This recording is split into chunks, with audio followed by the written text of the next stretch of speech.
Apresentamos Através da Bíblia, o programa que leva você ao estudo sistemático e detalhado do livro dos livros, a Palavra de Deus.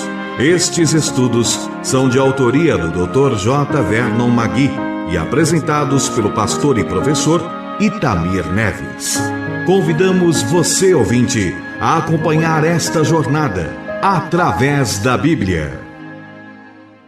Olá, amigo. Estamos iniciando mais um programa da série Através da Bíblia e com satisfação quero saudá-lo em nome do Senhor Jesus Cristo. É sempre um momento precioso esse que temos de diariamente compartilharmos a palavra de Deus com você que tem nos acompanhado nesse projeto de estudarmos toda a palavra de Deus. O nosso objetivo com esse estudo da Bíblia, das Escrituras Sagradas, não é outro senão o de colocarmos nossas vidas totalmente ajustadas à vontade de Deus que está revelada na sua palavra. Espero que seja esse também o seu alvo e a sua motivação, mas só saberemos ser essa a sua motivação e os seus objetivos de vida se você compartilhar conosco. Então, por isso nós pedimos que você nos escreva contando as suas vitórias, as suas dúvidas, os seus pedidos de oração, os seus problemas. Na verdade, queremos ouvi-lo. Temos irmãos dispostos a interceder individualmente por você. Quero que você anote isso aí. Você tem irmãos aqui que podem orar continuamente por você. E hoje nós registramos a carta de um jovem irmão de Lagoa de Dentro, no estado da Paraíba. Lagoa de Dentro, na Paraíba. As suas palavras são as seguintes: eu tenho 16 anos e sempre ouço esse programa. Tenho sofrido muitas tentações e o pecado sempre está batendo em minha porta. O programa Através da Bíblia tem me ajudado muito a vencer e enfrentar as tribulações que venho passando. Que Deus abençoe a todos que contribuem para a realização dessa obra. Orem por mim. Querido irmão, o seu interesse desde cedo pelo estudo da Palavra de Deus é encorajador. Continue assim. Continue assim, porque certamente Deus irá te abençoar. E é claro que vamos colocar o seu nome em nossa lista de oração. Por isso eu quero que você também reserve esse tempo. E eu quero convidar a todos os nossos ouvintes para que durante esses próximos minutos possamos todos nós chegarmos ao trono da graça de Deus e orar, buscando a presença do Senhor para as nossas vidas e para esse programa em especial. Vamos orar então. Pai querido, obrigado porque Tu és o Deus que nos fortalece. Obrigado porque Tu conheces cada uma de nossas necessidades. Senhor, te pedimos que conforme a Tua perfeita vontade, aquilo de que necessitamos seja suprido. Abençoa, Senhor, esse nosso ouvinte. Tu conheces o seu coração e as suas necessidades. Abençoa, na verdade, todos nós que nos colocamos agora diante do Senhor.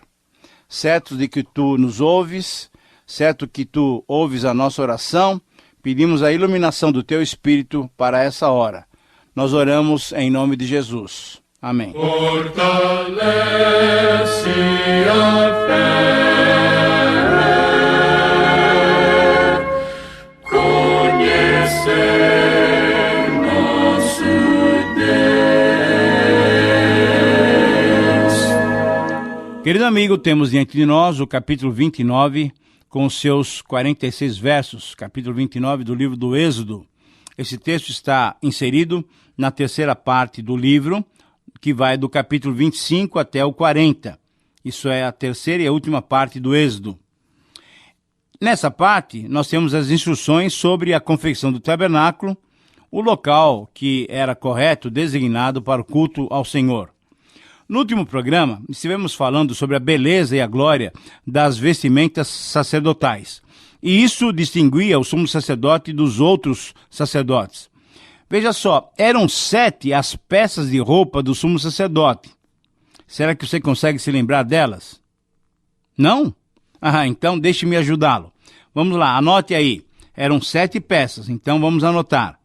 Primeiro, era o peitoral. Segundo, a estola. Terceira peça, a sobrepeliz. Quarta peça, a túnica bordado.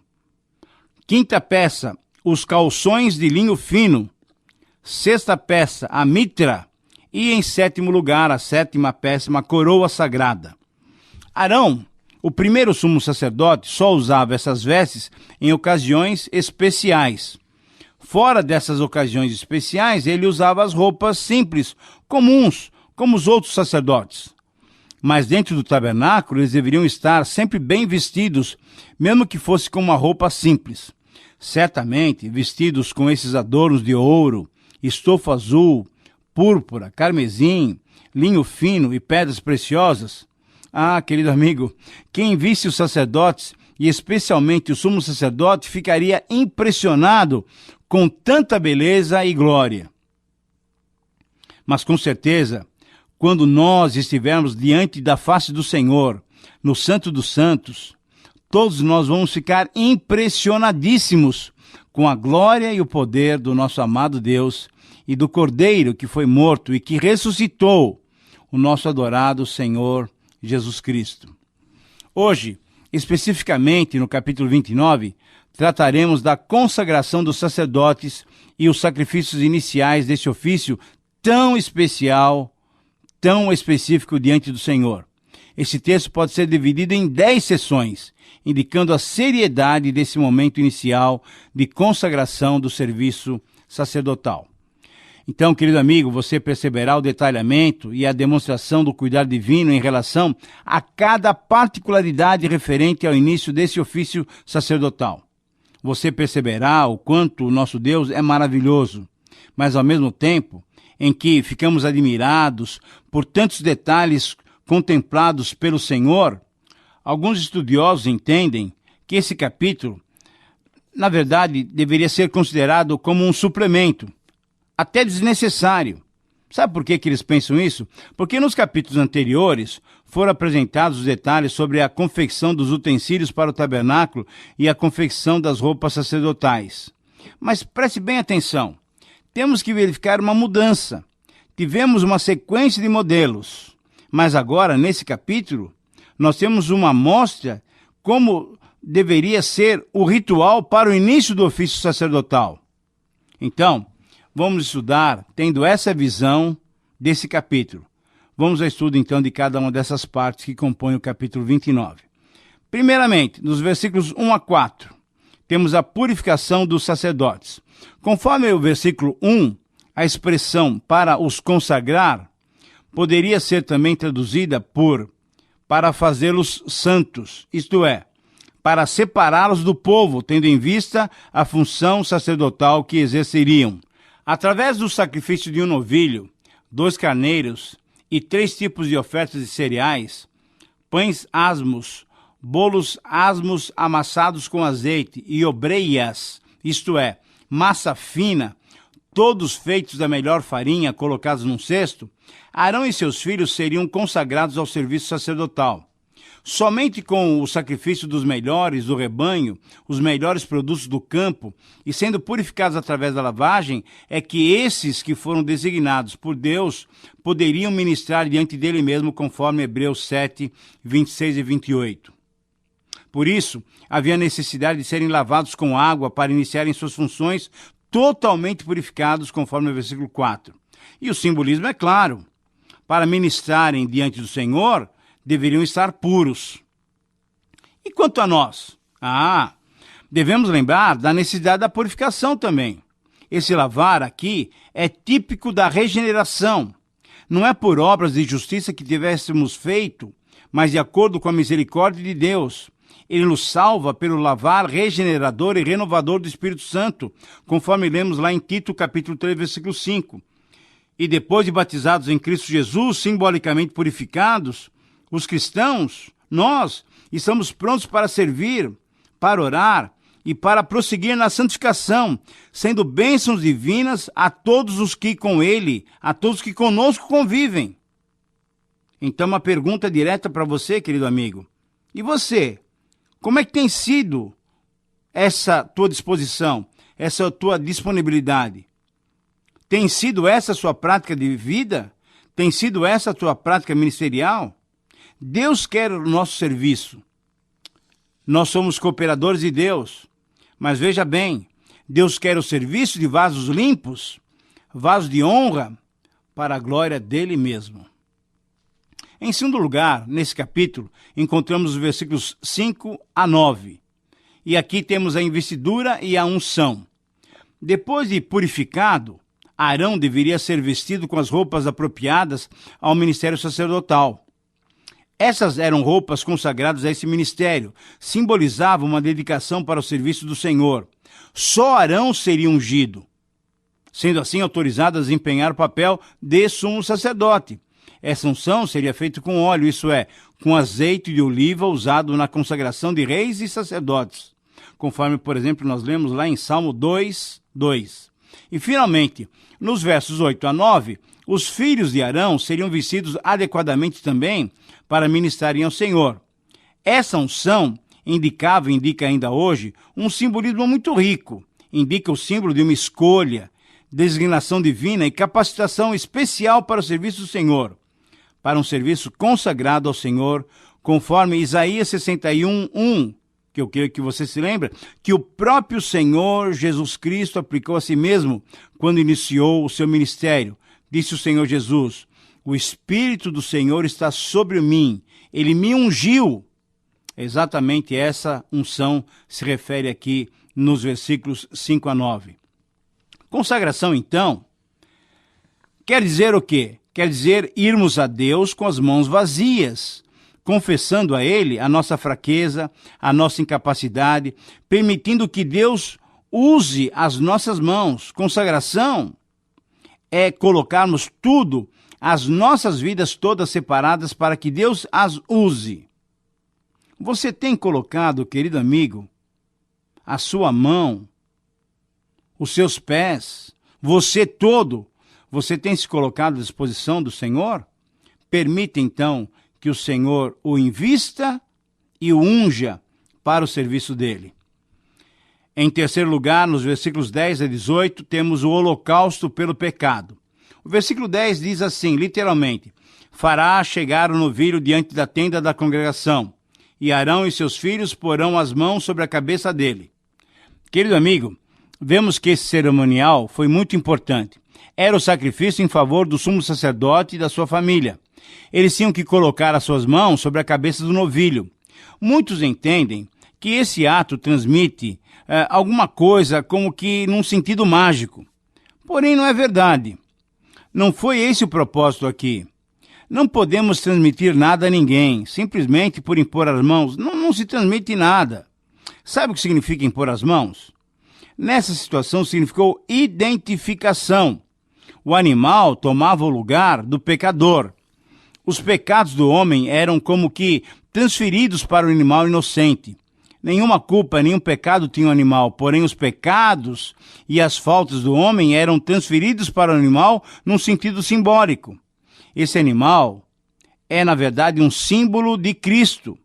O ato de impor as mãos na cabeça do animal mostrava a identificação, a transmissão simbólica do pecado do homem para esse animal. A imposição das mãos sobre o animal indicava claramente que a morte do animal seria aceita como equivalente à morte do indivíduo. O homem ficava livre dos seus pecados por meio dessa transferência. Os nossos pecados foram colocados em Jesus Cristo, razão pela qual ele morreu na cruz. A sua morte foi uma morte vicária, uma morte substitutiva. Ele morreu por nós, os nossos pecados foram transferidos para ele. Ele pagou o preço dos nossos pecados para que pudéssemos ter a vida eterna. Em nossos dias, quando usamos a imposição de mãos sobre ministros que chegam para um novo ministério ou estão indo para missões, nós o fazemos como um ato também de identificação. Identificação. Nós não estamos transmitindo qualquer bênção, qualquer poder especial. Não, apenas é um ato de identificação. É uma maneira de recebermos um colega no campo ou no ministério da palavra. É assim que eu entendo o ato da imposição das mãos. Mas indica também que nos responsabilizamos em orar por aquele novo colega ou por aquele missionário. Devemos sustentá-lo financeira, moral e espiritualmente. Esse é o entendimento correto sobre a imposição de mãos. O sacrifício que temos aqui é o holocausto, é a oferta queimada que vamos conhecer detalhadamente quando nós estudarmos o livro de Levítico. O altar dos holocaustos, que também era conhecido como altar de bronze, era às vezes chamado também de altar das ofertas queimadas, indicando o tipo de oferta que era oferecida ali.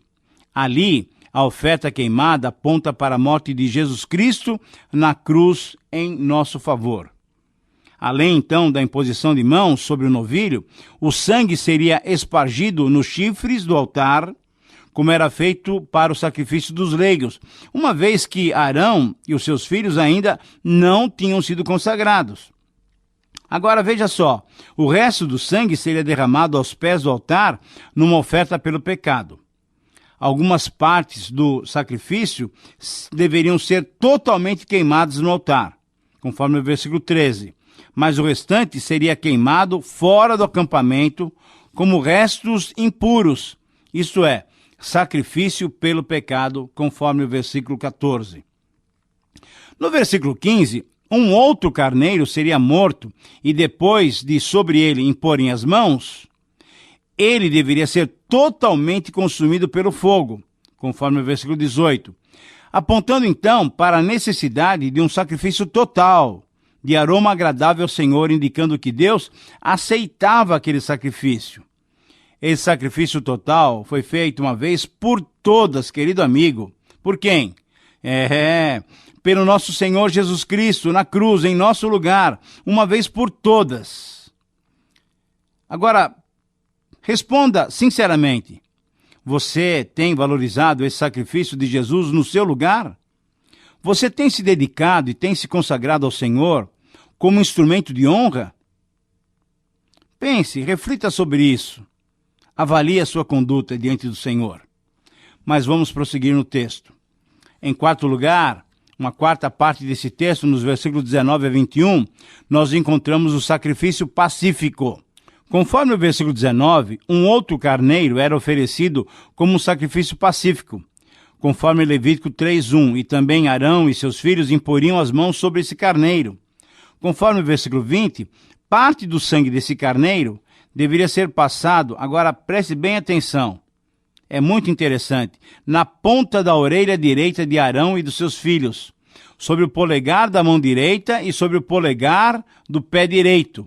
E o restante do sangue seria jogado ao redor do altar. Aqui, querido amigo, temos um significado muito interessante. O sangue deveria ser colocado, em primeiro lugar, na orelha, simbolizando a consagração do ouvido e a aceitação da palavra de Deus, uma vez que a fé vem pelo ouvir e ouvir a palavra de Deus. Em segundo lugar, o sangue era colocado no polegar da mão, simbolizando o trabalho, o serviço dedicado a Deus, a prática da fé em Deus, uma fé operante. Mas em terceiro lugar, o sangue seria colocado também no polegar do pé, simbolizando caminhar na direção e na orientação do Senhor através do seu Santo Espírito. Os pés dedicados ao Senhor eram uma figura de trilhar caminhos aplanados pelo Senhor, conforme lemos lá no Salmo 1:1. Na verdade, o conjunto de todo o ser humano estava representado nessa dedicação de cada uma dessas três porções. E conforme o versículo 21, com o sangue sobre o altar e também o óleo da unção, Arão e suas vestes e os filhos de Arão e suas vestes seriam santificados, dedicados, separados para o serviço do Senhor. O sangue que foi aspergido sobre Arão e os seus filhos indicava o quê?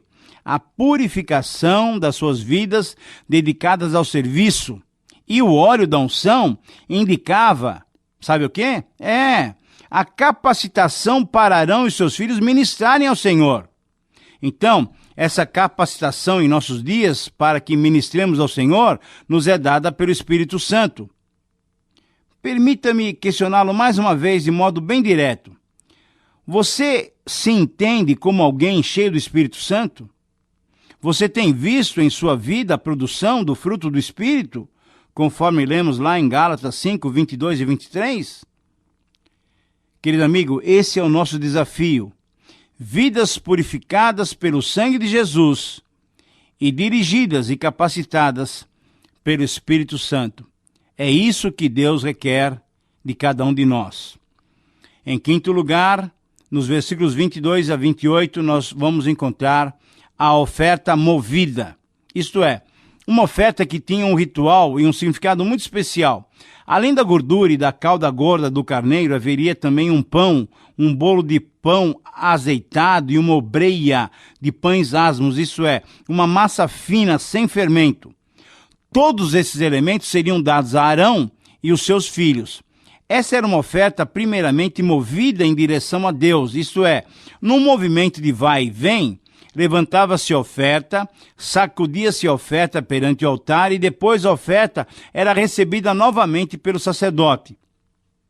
Todos os elementos deveriam ser queimados no altar por ser holocausto para o Senhor de agradável aroma ao Senhor, conforme nós lemos no versículo 25. No caso em questão, por ser a primeira vez a ser praticada, seria Moisés quem receberia o peito e a coxa do carneiro como sua parte, conforme lemos no versículo 26. Em Levítico, o livro que fala sobre as ofertas, sobre o serviço levítico e sacerdotal, nós veremos uma parte dessas ofertas era trazida para Arão e para os sacerdotes. Eles não tinham herança entre o povo de Israel, você deve se lembrar disso. Todas as tribos receberam terras, porém não a tribo de Levi, não a tribo sacerdotal. Então eles eram sustentados em parte por essas ofertas que lhe eram reservadas. A aplicação que podemos fazer desse tipo de oferta é significativa demais. Veja, querido amigo, que o cristão é desafiado a fazer uso reverente dos bens que pertencem a Deus. Deus nos tem dado tudo o que possuímos para que, como seus mordomos, usemos tudo o que temos para a sua honra e para a sua glória, para o benefício também daqueles que estão ao nosso redor. A pergunta é, será que temos exercido essa mordomia a contento? Temos sido servos fiéis que têm multiplicado os talentos do Senhor ou temos sido infiéis e temerosos que têm escondido os talentos que Ele tem colocado em nossas mãos? Com certeza vale a pena refletirmos. Você não acha? Muito bem, em sexto lugar, estamos chegando no final. Encontramos agora as orientações sobre as vestes que deveriam ser posteriormente passadas aos filhos de Arão, sendo usadas por 7 dias para a ministração. Em sétimo lugar, versículos 31 a 34, encontramos as orientações sobre a alimentação de Arão e dos seus filhos. Esses alimentos, a carne cozida, os pães, não poderiam ser ingeridos por nenhum outro que não fosse um sacerdote, pois eram sacrifícios relativos à expiação, indicando a necessidade do perdão dos pecados sacerdotais antes do início do ministério sacerdotal. Número 8, a 8ª divisão do capítulo, versículos 35, 36 e 37. Aqui nós temos as orientações relativas ao tempo dessa consagração, que seria de 7 dias, pois era o tempo da expiação pelo pecado e de purificação e consagração do próprio altar. Devemos notar a seriedade e a exigência da pureza, pois a palavra expiação é usada 4 vezes nesses versículos. Versículo 33, no 36 2 vezes e no versículo 37.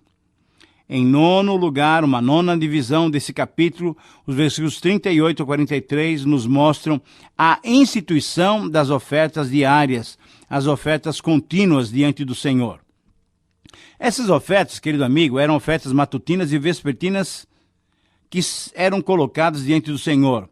Essas ofertas contínuas tinham o objetivo de levar o povo sempre diante da face do Senhor, mas a sua prática tornou-se apenas ritualística, infelizmente ritualística, em tempos de desvio do Senhor, conforme nós lemos em 2 Reis, capítulo 16, versículo 15. Quantas vezes nós fazemos as coisas apenas como rito?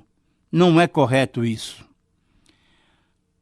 Em 10º lugar, a 10ª divisão desse capítulo e final, 42 a 46, essa divisão final encontramos a resposta do Senhor ao serviço sacerdotal, feito em conformidade com as suas orientações. Ah, querido amigo, aqui temos alguma coisa preciosa. O Senhor prometia a sua presença no meio do povo. Na verdade, esses versos, em certo sentido, declaram qual foi o objetivo do êxodo. Deus livrou Israel da mão opressora do Egito, pois queria ter comunhão com seu povo. Deus queria habitar no meio do seu povo. E é ainda assim hoje. Deus quer ter comunhão conosco. Que bênção maravilhosa é essa! Deus é amoroso e quer ter comunhão conosco. Querido amigo, chegamos assim, então, ao final de mais um tempo de estudo da Palavra de Deus. Creio que você concorda comigo que essas lições são preciosíssimas. Vale a pena estudarmos até mesmo o Antigo Testamento, porque temos verdades importantes de Deus para nós. Que Deus nos ajude a entender e praticar a sua palavra. Que Deus te abençoe.